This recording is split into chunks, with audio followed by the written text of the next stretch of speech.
Hello, hello, hello, and welcome back. This is Yesterday's Tea, formerly High on History, and our first episode back, where the gossip is antique and the tea is timeless. I'm Jordan. And I'm Liz. And let's see, today we are wrapping up our section on the Enlightenment. We're going to cover Mary Wollstonecraft and Olympe de Gouges. Leading ladies of the Enlightenment for different reasons. Let's see here. Oh yeah, I think that's it. Okay, so our last episode we did Sophia de Condorcet. Yo. Right?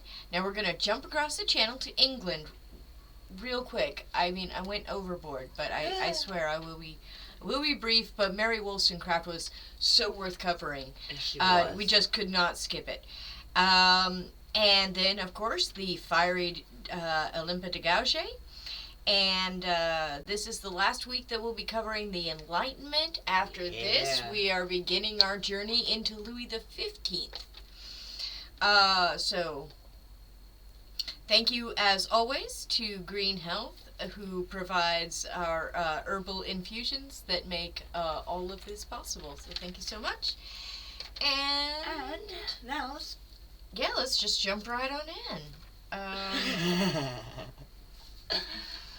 I think these are I think this notes. is Mary Wollstonecraft. Yeah. Okay. So, Mary Wollstonecraft, she is English, 1759 to 1797. So, this is right when everything pops off. During the French Revolution. Yep. That's gonna matter. She was born to a very unstable household. Her father was incredibly volatile. At a very early age, because her father was abusive, she notices what it is to be dependent on a man in her time. And rightfully so. Yeah. So she teaches herself. She teaches herself to read, and then she reads everything in sight. She starts reading philosophy, history, political theories, the essays of other Enlightenment thinkers. By 1778, she's 19 years old, and she forms a friendship with another intellectually fiery woman by the name of Fanny Blood. Ooh. Now, the Blood family, unlike Mary's family, was cultivated. They were stable. So they come from a little bit of money, maybe not wealthy by any means, but at least stable and enough money to be well fine. They were definitely respected. Yeah. And so the two women start reading together. Oh, nice. Yeah, they just read everything together. When she's 25, she and Fanny, open, along with Fanny's sisters, open a school at Newington Green. Ooh. And at that time, Newington Green was a central location for the rational dissenters, who were religious nonconformists who emphasized reason, education, and reform. So by 25, Mary was well established in Enlightenment culture, but then tragedy struck, as tragedy does, particularly to women in this era. So in 1785, Fanny marries Hugh Skeys. High skis. Hugh Skeys. We high. And they moved to Portugal. Oh. Fanny, however, is already in poor health, and her health takes a turn after she gets there.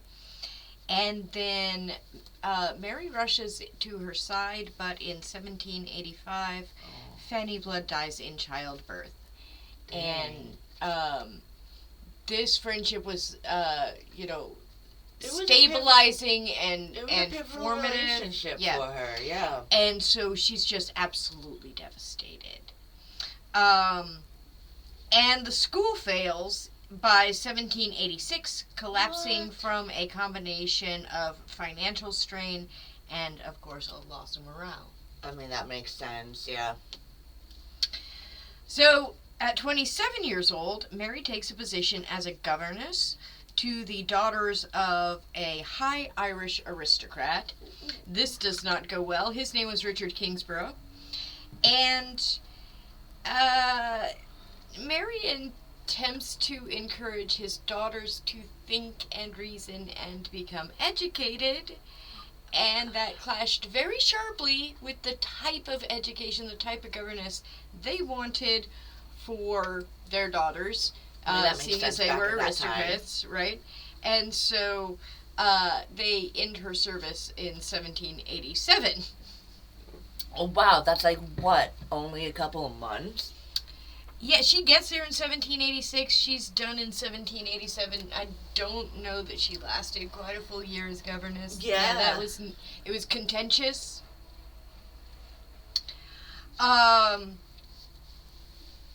So this is interesting. I kind of was wondering why she wasn't just destitute immediately. Being dismissed from service as a woman could make you destitute with a quickness. Right. So she had earned a little money from her writings already by this time. She'd been published a couple of times. She'd never been able to make a real living, but after she was dismissed, she was pretty much free to dedicate herself more fully to her writing, and so she moves to London, near a publisher by the name of Joseph Johnson. Now, wasn't she already originally from England? So she moved to Portugal, and now she's back to England? Right, she did go to Portugal for her friend, but then she moves in with Richard Kingsborough, and I think that was in Ireland. So then, yes, she's moving back to London, and I don't think she was originally from London, but she's from moving to England. She is from England, so she does move back to London. Yes. Okie doke. This will not be her first foray out of England either. Yeah. Right. Or her only one, I should say. Now, I had to go down a rabbit hole because I found this entirely hidden figure in the middle of all this Enlightenment stuff. In this guy that she's moved into a flat not far from where he runs a bookstore. Yeah. And he is a publisher.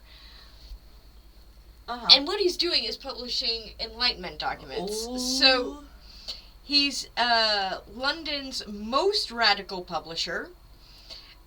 He's got a small shop at St. Paul's Churchyard. He has an extraordinary circle of writers, such as William Blake, Thomas Paine, and of course Mary Wollstonecraft. He's got all the names under his yeah, company. so he would dare to publish things that other publishers would turn away. So a lot of these Enlightenment thinkers are going to him. And we had talked in the last episode about salons being run by women. Yeah. But this guy basically has a small salon going on in his publishing bookstore. Would it be more like a coffee house since the men ran what was called coffee houses, technically? It's not called either. It just says they continually meet at the bookstore. So I mean, that makes sense. I'm buying a book. Oh, you're also buying that book. Well, and also getting books published, and he is publishing the stuff that other publishers are like, oh, I don't know about that. That's a little spicy. Johnson was himself a radical. He was fully committed to Enlightenment ideals. Yeah. He published works on abolition, religious dissent, and political reform. Oh, wow. He was a transformative friend to Mary. That's so cool. he gave her steady work reviewing and translating and treating her as a serious professional. Yeah. Which is incredible for the time. Right. I don't know why I recovered that. Oh, so in 1787, Johnson published her book, Thoughts on the Education of Daughters. So in that, Mary is arguing that conventional girls' education is a failure, teaching girls only how to be decorative and obedient rather than capable, rational beings. She's like, if you don't give women reason, then you can't blame them for being irrational. Irrational, right? And then that brings us to the moment at the dawn of the revolution itself. So the year now is 1789. Okay. And things in France are moving fast, right? So in May, the Estates General convened, and in July, the Bastille fell, and by August, the royal family was forced back to Paris. In November 1789, a British minister gave a famous sermon titled A Discourse on the Love of Our Country, which celebrated the French Revolution as a natural continuation of the ideals of the British Glorious Revolution of 1688. Oh. We are not covering that British history right now. We are covering French history. We're going to have to go back in time and also cover the Enlightenment from the British side, because it's very different in England. They have a very Spanish perspective as well. I mean, we are going to have to go double over. Right? European and we history started is so late. It is so complex, and we started so late. I mean, I'm interested in doing the very early kings of England, Addleston and so forth. And some, I really, and I want to go back to like the early 80s. Oh, I'm down to like the 200s, 400s as well. Oh yeah, like, I'm down to go back as far as we can go. Anyway, so moving, but we're not doing that now. Right now, we're in the 1700s in France. So. So the sermon basically boils down to, see, this is what progress looks like. Governments derive their power from the people and can be overthrown. And then that sermon was very controversial. Mm-hmm. So, England was still smarting from having lost their North American colonies while this sermon is being given. So it's not only kind of the North American colonies? Britain did at this point. Yeah. The 1789, that happened in 1776. Oh yeah, the American road. Wait, what? When did we lose the colonies? I love you so much. Oh, dude. So, in response, this man named Edmund Burke writes the Reflections on the Revolutions in France, in which he argues against the sweeping changes, spreading like wildfire through Europe in defense of tradition and aristocracy. And I have to say this. Edmund Burke, to me, was not a likable fella. But he was right. Yeah. He really, he knows that the revolution is going to eat its own, and he says so. I mean... Yeah. When we get there, we'll tell you the truth about how it ate its own. So now, Burke is writing a response to this sermon. Uh-huh. And then he writes a book that is, literally the foundation for modern conservatism. And it was met immediately with swift opposition from Thomas Paine. So Thomas Paine writes a response to the response. Right. And Paine and Wollstonecraft write a 1790 book called A Vindication of the Rights of Man. And in it, Wollstonecraft argues that inherited privilege and wealth are irrational and morally indefensible, and that human dignity must be based in reason and virtue, not privilege or curse of birth. So she moved so fast that she sent just the first part of the book before the second half was complete. She actually sent the first half of the book and got it published before she was done writing the second half. And that, of course, caused a big stir. Oh, wow. Bigger still, once her readers discovered she was a woman, they actually read the first half of the book without knowing that the author was a woman. They don't find that out until the second half comes out. Yeah. So that was interesting. Oh boy. So society was reading her stuff, thinking she was a man.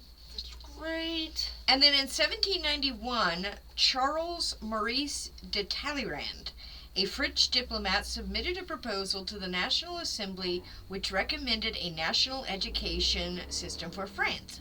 But his proposal explicitly excluded women. Of course. Because of course it did.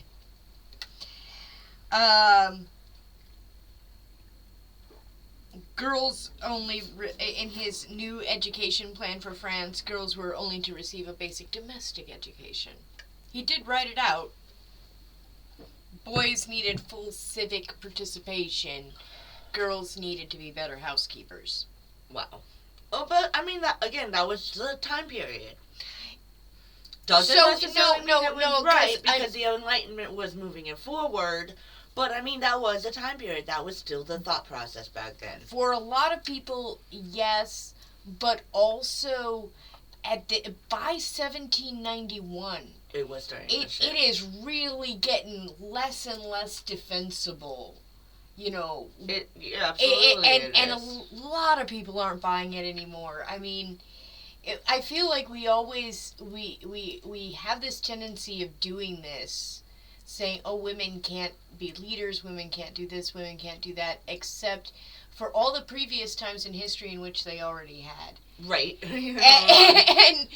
And so that's a constant refrain. Yeah. Oh, well, they're a product of their time. And they'd already been proven wrong centuries before. Let's see.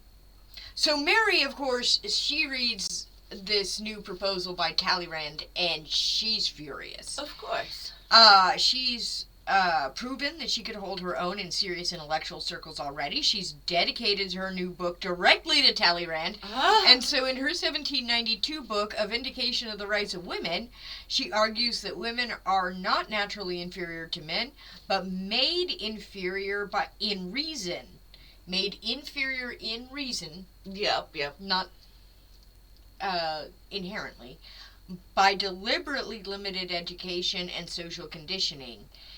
And she got really radical here. She insisted that true virtue cannot exist without reason, and that treating women as obedient ornaments prized only for their beauty and servitude corrupts them morally and intellectually and ultimately damages society as a whole. Virtue, she argues, follows reason, and reason cannot develop without a proper education. Women deserve to be educated as citizens, seen as full rational human beings rather than mere accessories to men. Nice. I love that. I mean, I hate that we're still having this conversation, Mm-hmm. but I love that in 1792, That was like the Mary's like on it. right.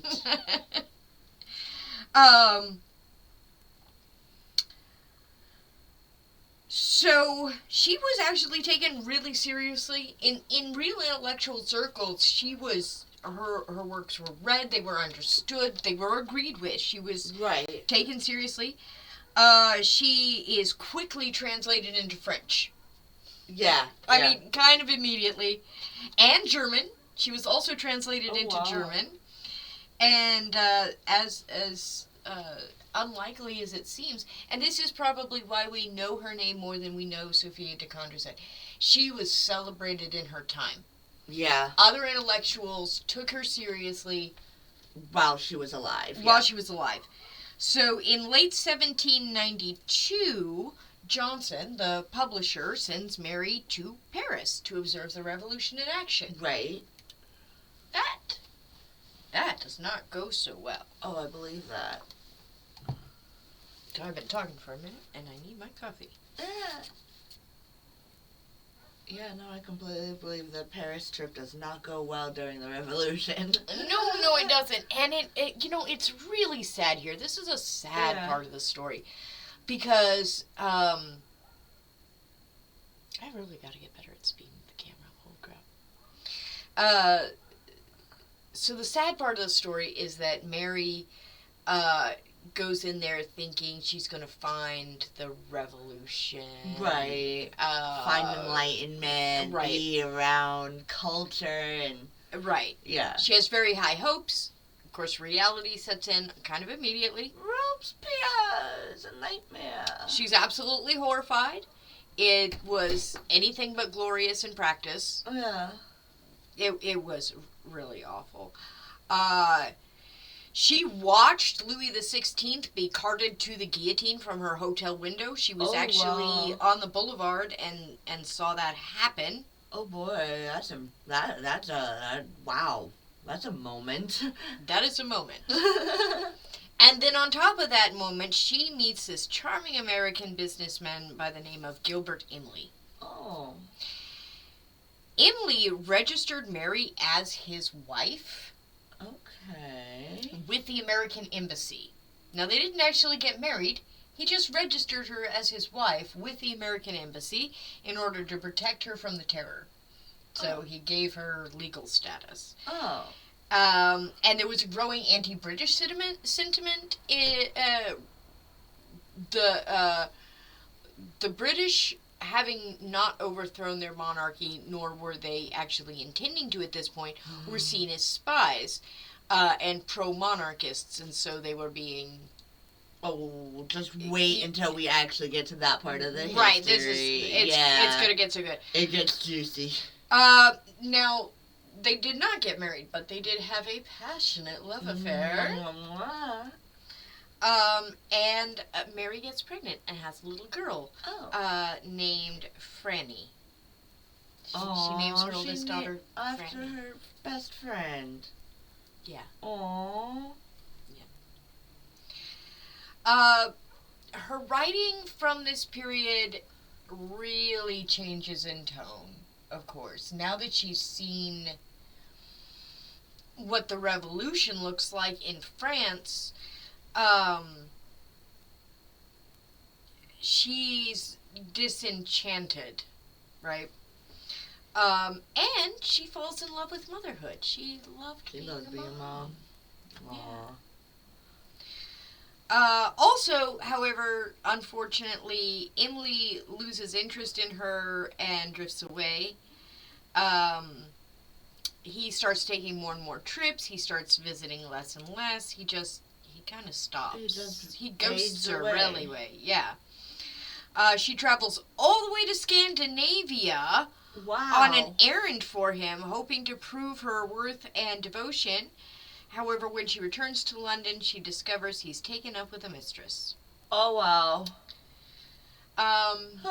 And this begins kind of a dark chapter for her, because she tries to commit suicide. Oh, wow. Actually, twice. Wow. First by laudanum. That didn't work. And so then she tried throwing herself into the Thames. That's the British River, right? Yep. Okay. The one that's spelled like Thames, but pronounced like Tim. Mary recovered slowly, but joined London's radical intellectual scene, where she falls genuinely and deeply in love with a philosopher by the name of William Godwin. Despite them both speaking publicly against marriage as an institution. Oh, wow. They fall in love and get married in 1797. The irony. The irony. He was also dedicated to radical truth. Godwin would have been worth pursuing if we were going down the English path at all. Genuinely interesting dude. Stick a pin in him? Sticking a pin in it.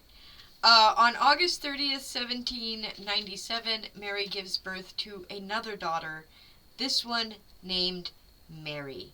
Aww.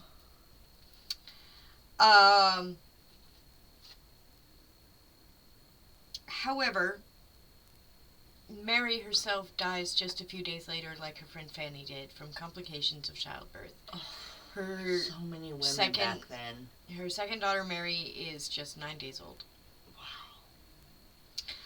Godwin is devastated, but he raised his daughter with great admiration for her mother. what about her other daughter? Did he Okay. keep her? Sorry, I mean, did we... I am on card 27. You almost done. And, well, I'm going...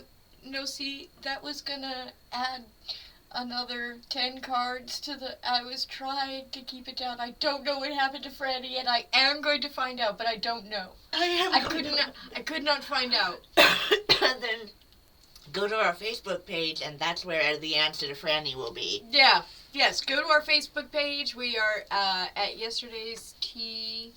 Yep, just Yesterday's Tea. So Mary Godwin grows up and marries a man by the name of Percy Shelley. She then becomes Mary Shelley. We know that name. And we do know that name. So, at 18 years old, on a stormy summer in 1816, she is the person who wrote Frankenstein. So is that true story then? That it was a stormy, like, was she actually with Bram Stoker and all of them that night? Because I've heard that was a legend, like a myth. No. A A bunch of people got stuck at Lord Byron's house during a nasty spat of storming. Oh, so that is not just a myth behind the books. No, it is not. It is the true story of how those books came to be. After having to spend a summer with Byron, they both went home and wrote the greatest horror stories of all time.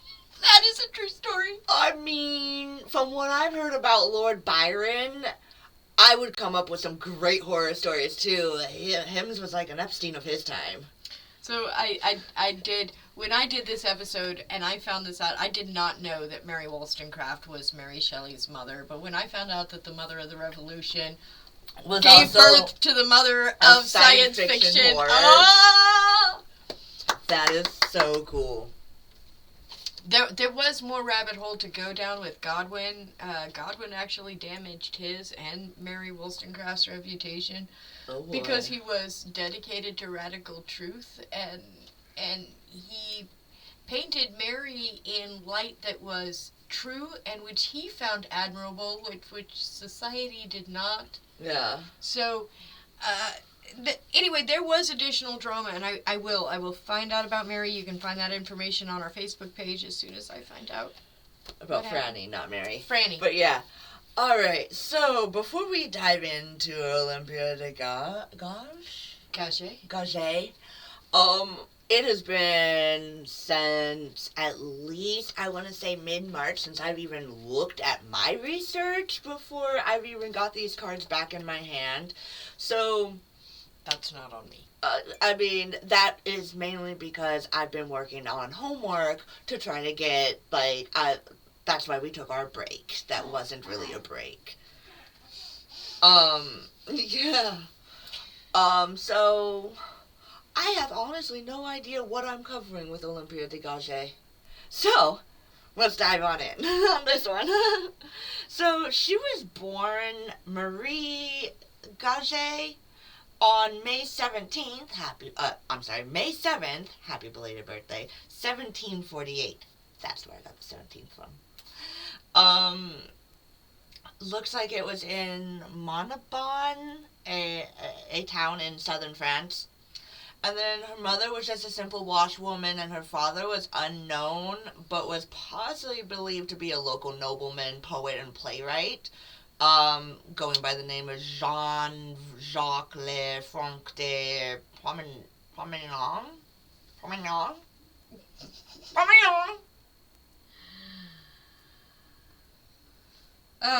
Jean-Jacques Lefranc de Pomeranian.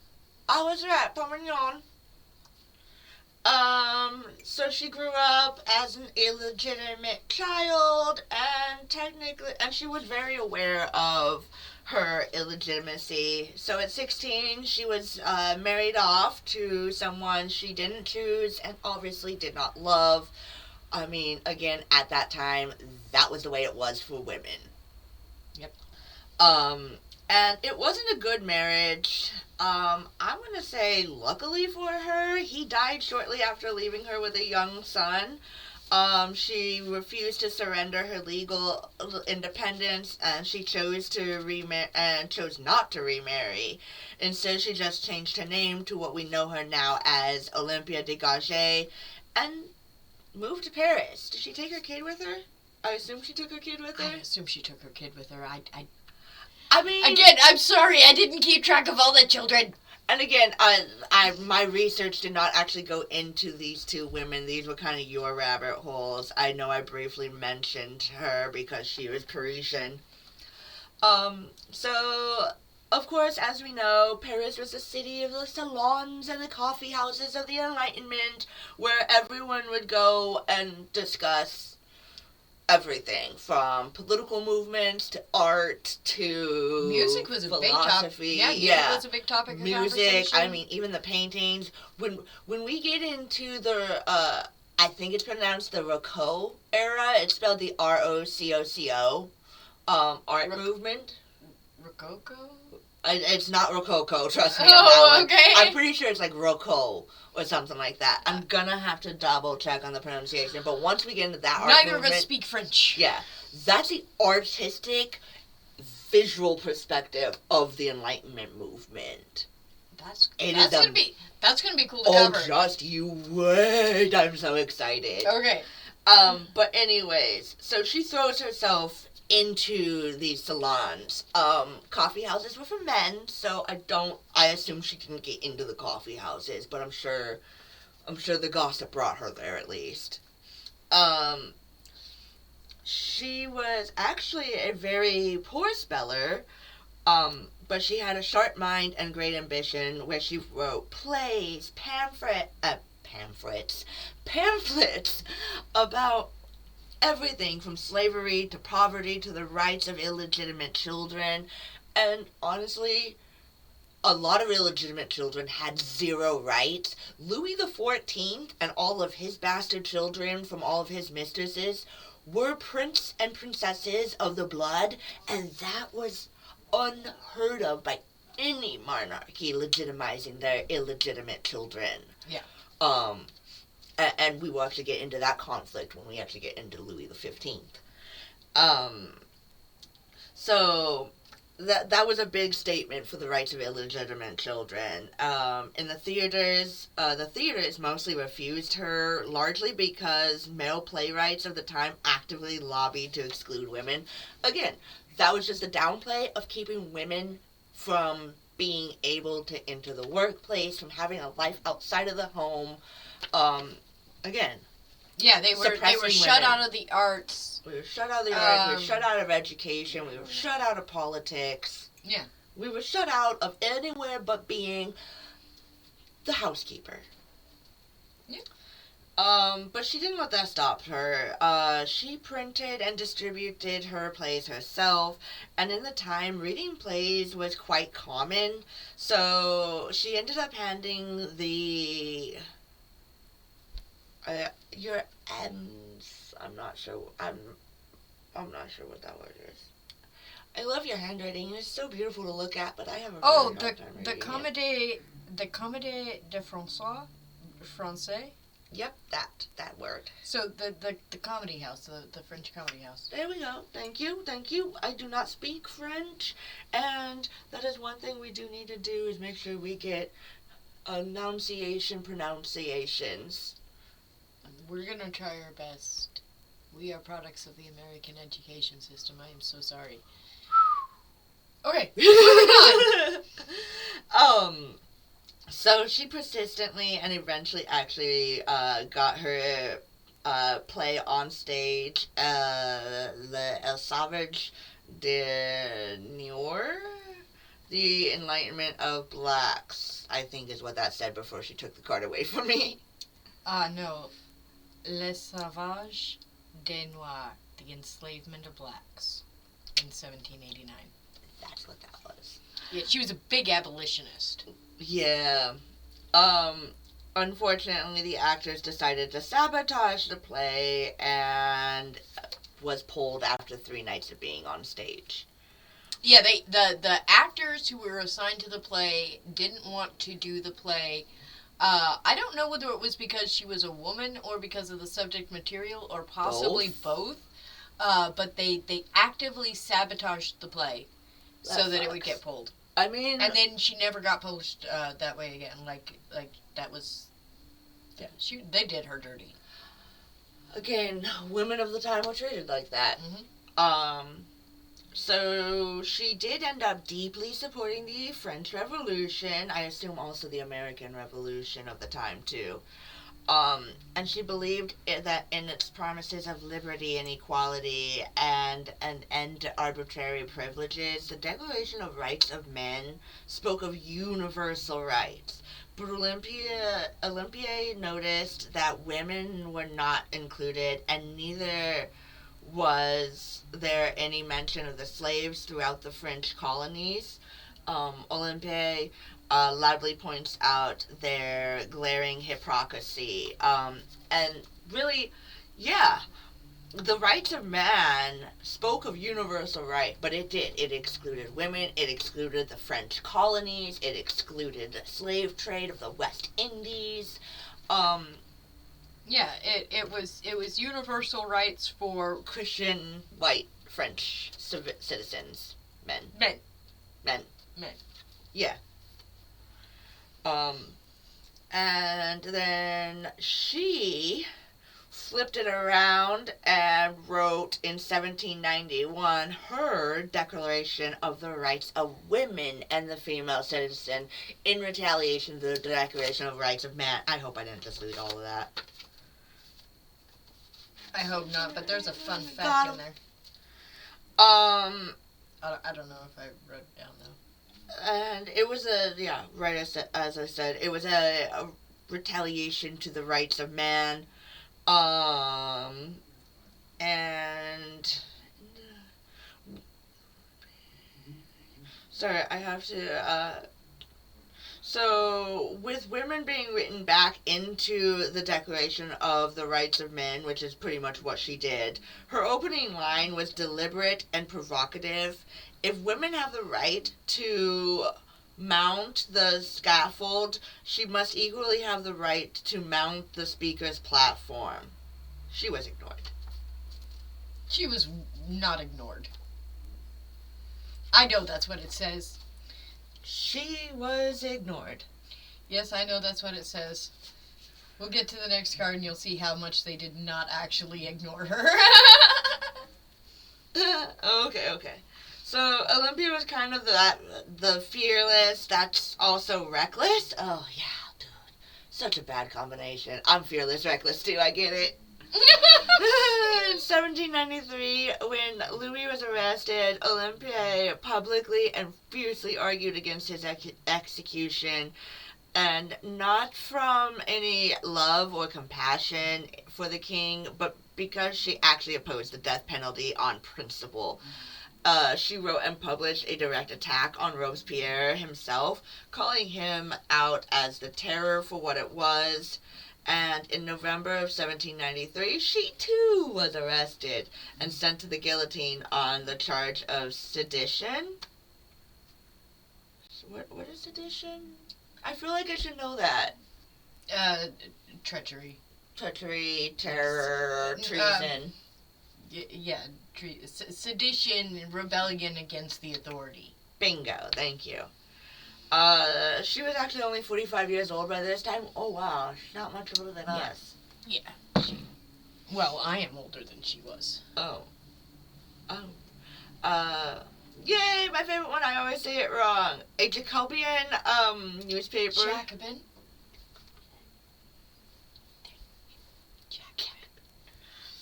Jacobin. Not Catholics. They were supposed to be Catholics, not Catholics. Newspaper noted her death was even with satisfaction, suggesting that she had abandoned the virtues of her sex life. I mean, leave it to that. Go figure. Of course they attack her sex life. Well, no, I think I may have written that wrong. The virtues of her sex. I didn't say life. But basically, they were saying that, you know, she was strutting around thinking she could be a man, and that the reason she died was because, you know, she had abandoned her femininity. Oh. Yeah. It's the same thing we hear in some circles of the internet today. Oh. Yeah. Ew. Ew. Ew. And so then she was largely forgotten for the next 200 years, and now she's more of a curiosity after all of it. And it wasn't until recently in the late 20th century that historians began to actually consider her seriously, and her declaration is now recognized as one of the founding documents of the feminist thought, and in 2021, France finally named a street after her. That's something, at least. Yeah, right? And that was the end of my note cards. So, Yeah. I believe that means it's the end of the episode as we know it. Yeah, pretty much. Thank you once again to Green Health. And thank you all for being Joining patient us. with us and joining us. Please do subscribe so that you will always receive your invitation. And don't forget to ring the little bell on your way out as you leave. And that way you will never miss a drop of yesterday's tea. Thank you so much, and live long and prosper. Bye.